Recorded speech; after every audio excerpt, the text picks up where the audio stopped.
had no idea where I was or what it was doing there. All I knew is that I found myself at the end of a long, bland hallway with multiple doors on either side. Pale yellow-covered smooth walls and a floor that was covered with a plush, dirty gray carpet. Oddly enough, the carpet seemed to be the only thing that really stood out, as the rest of the corridor seemed to be in pristine condition. There were no noises to be heard, no distinctive smells to be detected. It appeared as though I was utterly alone. I began to walk down the length of hall, checking the knobs of each door as I passed. Each and every door that I attempted to open was locked. As I approached the end of the hall, I recognized the sign at the end as one that indicated a stairwell. I reached out with my right hand and turned the knob. It was unlocked. I turned the handle and pushed open the door, and as I did, every last light in the space blinked out. I turned to gaze upon the corridor behind me, and when I did, I was greeted with a blackness so thick I couldn't even make out the carpet at my feet. I began to ponder turning around and taking the stairs, when candles that I hadn't seen there before, they hadn't been there before, appeared hanging on opposite sides of the wall, combusting into life in pairs until they lined the length of the hallway. The interior was beginning to look less pristine and inviting and more like a tomb. Nothing was making any sense. I quickly found that I didn't really care about logic at the moment, as two glowing red eyes could be seen in the darkness at the other end of the hall from where I had come from. I backed through the open doorway behind me as the unseen beast began to let out a deep, menacing growl. The thing leaped into the darkness and into the candlelight to charge straight for me. I nearly fell over when I turned to shut the door that I had just passed through, slamming it tight and hoping that the thing didn't know how to work a doorknob. What the hell was that thing? It resembled a dog, but there was definitely something wrong with it. My lingering thoughts on the monster didn't last, as my fight or flight response quickly surfaced when something slammed into the other side of the door. I felt around in the darkness that encompassed me. When I had found the railing, I was presented with two choices: up or down. The banging on the door signified that I likely didn't have a lot of time to think about it, so I proceeded down the stairwell as fast as I could in the dark. After turning the corner and clattering down the second half of the flight, I made contact with the landing of the floor below. And when I did, the banging on the door above me stopped. I hadn't heard the door slam to an open position or heard anything running down the stairs, so I figured that the thing likely gave up. Searching the wall below the door above me, I found the subsequent door before me. I checked the handle, and once again, it was unlocked. I turned and pulled on the handle. As soon as the seam of light had begun to peek through the seam around it, a force like none other I had ever felt pushed the door open so hard I was knocked backward into the railing behind me, onto the floor in a sitting position. With the door now open wide, I analyzed what resided beyond the doorway. A deep, crimson glow was all that could be detected around the monstrous figure, like an aura that underscored its malice. It is the creature I had seen and only heard moments before, but somehow it appeared on the floor below. I found myself unable to move as the creature approached, its details becoming more vivid. It took a while to look past the impossible, human-like grin and red, glowing eyes to realize that it appeared to be some kind of dog with husky-like markings. Its ears were straight back, eyes stared seemingly into my soul as it approached the doorway, a terrifying snarl coming from behind its teeth of its impossibly wide human smile. The glow of the light tinted the white patches of fur to that of a color that resembled blood. Its front paws stepped in between my paralyzed legs as it leaned in close, its smile only inches from my face.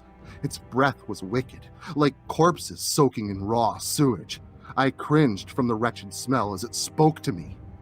The thing told me that I was to tell people of its existence. It warned me that if I refused, it would devour my mind. I writhed in fear, trying to break free from paralysis, terrified of those glowing red eyes that seemed to burn away at my very being. I let out a scream and woke up. I was delighted to land eyes on the far end of my studio apartment. I'd flung myself to a sitting position, covered in sweat. The dim light of a dark gray sky morning leaked between the curtains behind me. Paintings of branchy winter trees and blood-spattered faces graced the wall on the opposite side of the open space nearest the couch. I should likely introduce myself. My name is Alexander, and I'm an artist. What an odd dream, I thought to myself. Although I knew that it had to be nothing more than a mere nightmare, I was compelled to paint what I had envisioned. Most of my work is quite dark, and I draw a lot of my inspiration from my dreams, so I didn't think much of undertaking such a project. I got out of bed and put on an old pair of sweats and a t-shirt. Turning on the radio in the center of my work table to the on position, I rubbed my eyes and began working on my newest creation while the images were still fresh in my mind. Mixing reds with blacks, swiping my brush in signature movements, I was beginning to sweat, which was kind of odd considering the morning chill that pervaded the exterior walls. I smeared paint across my forehead when I wiped my brow, but I couldn't stop, not even for a second. I couldn't stop until I heard my phone ring, that is, breaking me free from my momentum. With hesitation and placing my brush on the table adjacent to the canvas, I wiped my hands on the paint-spattered cloth and walked over to the phone, picking it up and placing it to my ear, still wiping away the last remnants of paint from my hands. I instantly recognized the voice on the other end as my girlfriend, Rebecca. Time must have gotten away from me because she was calling me to tell me that she had been waiting for me to show up for nearly 30 minutes and was wondering where I was. I had agreed to meet her at the little coffee shop down the street early this morning, the same as I did every Saturday. I honestly didn't feel like leaving at the moment. I wanted to finish what I had started, but promise is a promise, so I assured her that I'd be there in a few minutes. Scrubbing my hands and face clean of paint, I traded my sweats for an old pair of jeans and added a sweatshirt over my top. Hat, shoes, wallet, and keys later, I was walking out the door and headed towards the cafe.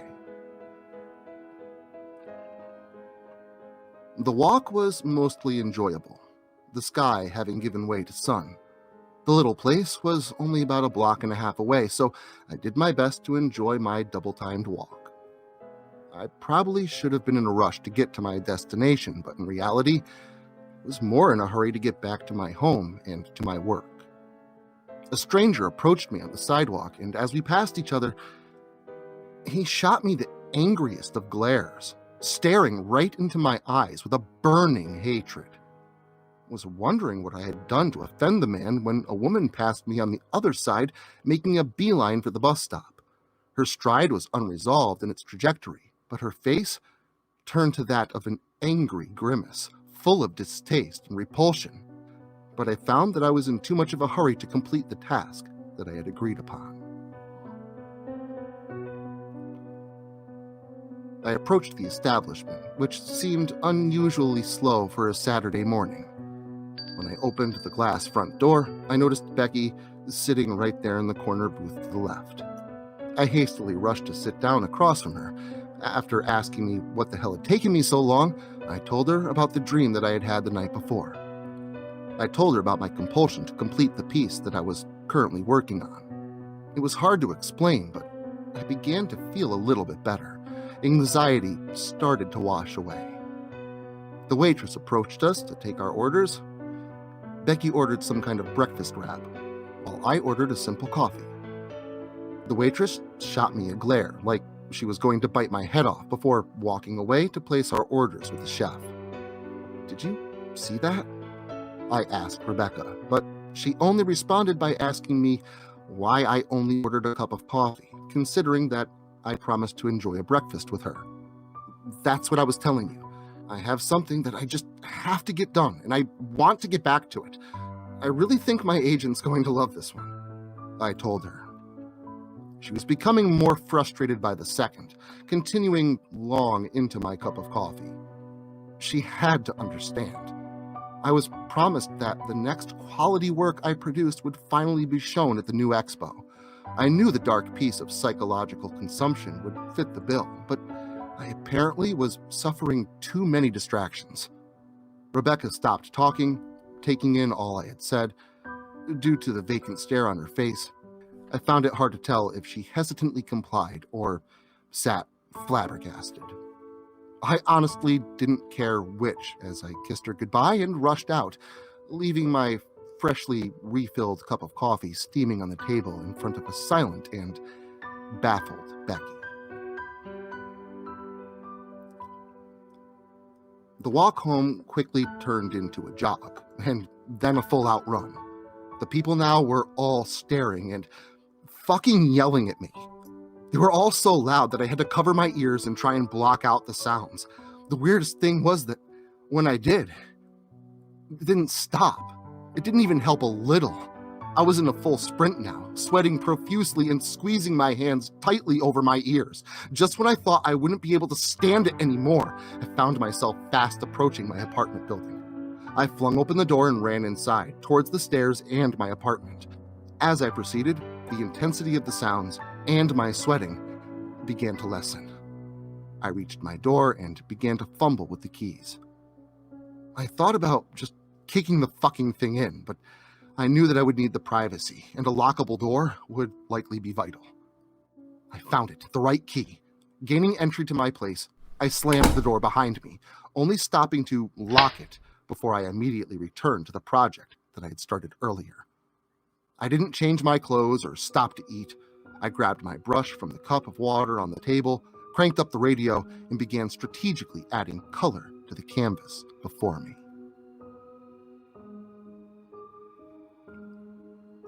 I don't know how much time passed by. I had to get it picture perfect, just right. I remember having to turn on the lights because the apartment grew too dark to see. By the time I decided enough was enough, all of the lights were still illuminated, even though the sun was brightly shining outside, negating the need for electrical lighting.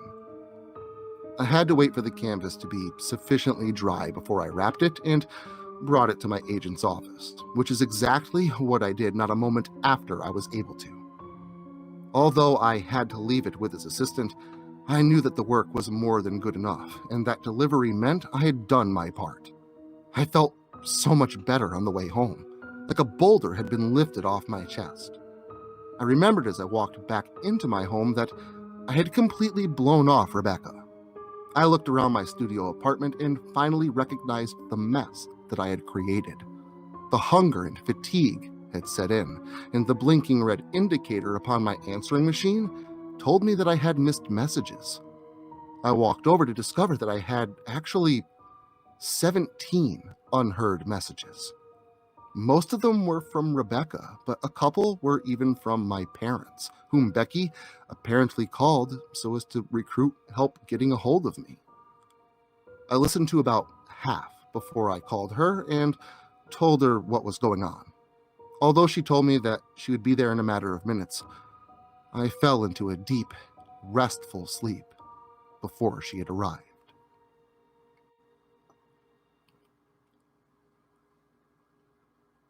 I'd left the door unlocked in case I did do such a thing.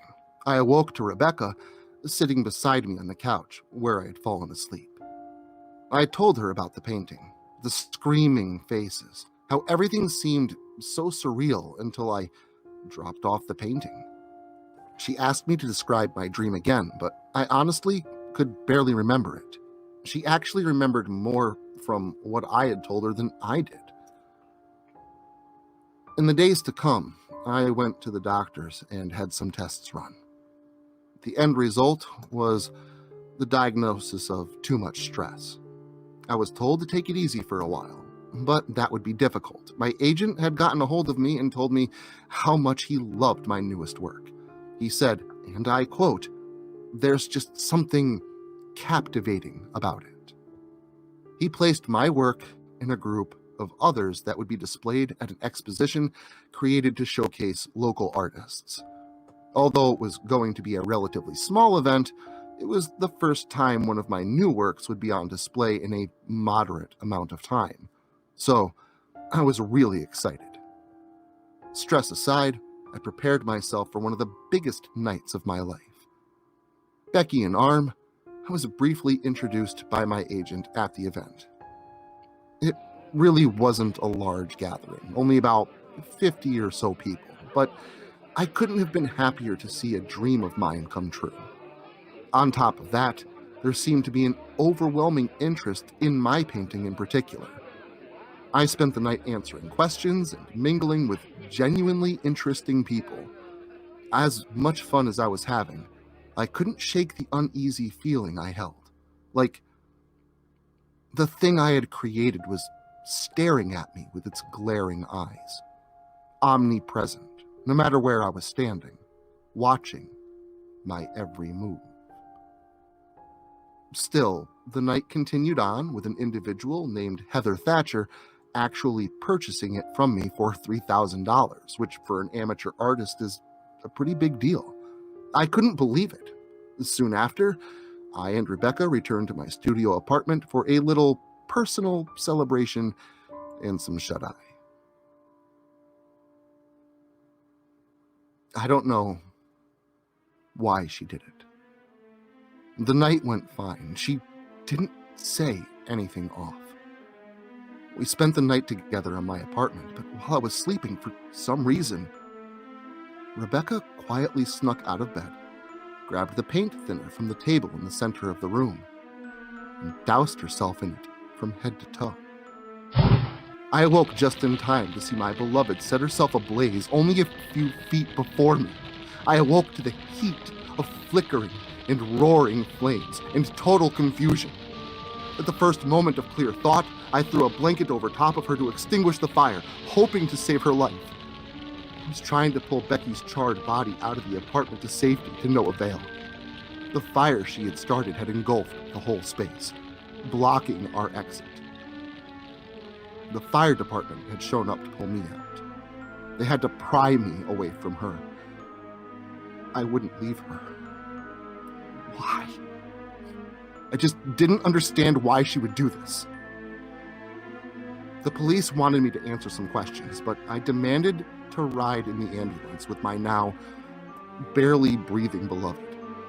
While the paramedic worked on her in the back, Becky woke up. She opened her eyes that were encompassed by melted and charred flesh and stared right at me. A tear dripped from my eye as I asked her, why? I didn't actually expect her to respond, but to my surprise, she did.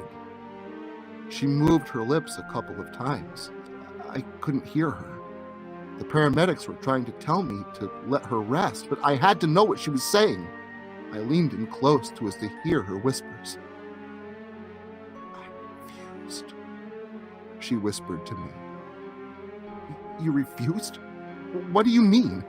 I asked. I understood when she told me how the thing from my painting spoke to her, made her do what she did when she denied its requests. As crazy as it sounded, I believed her. Rebecca closed her eyes for the last time. After the funeral, I paid a visit to Heather Thatcher, the woman who purchased the painting. I can't help but feel responsible for the evil that I've unleashed. The husband of the household informed me that his wife, Heather, was dead. She'd electrocuted herself in her bathtub. I wanted to buy the painting back. I would have done anything to raise whatever funds were necessary. But that wasn't going to be possible. There was nothing that I could do to change any of it. The piece was reported stolen, having disappeared just before Heather's suicide. The painting of the smiling dog has gone missing, leaving only death and madness in its wake.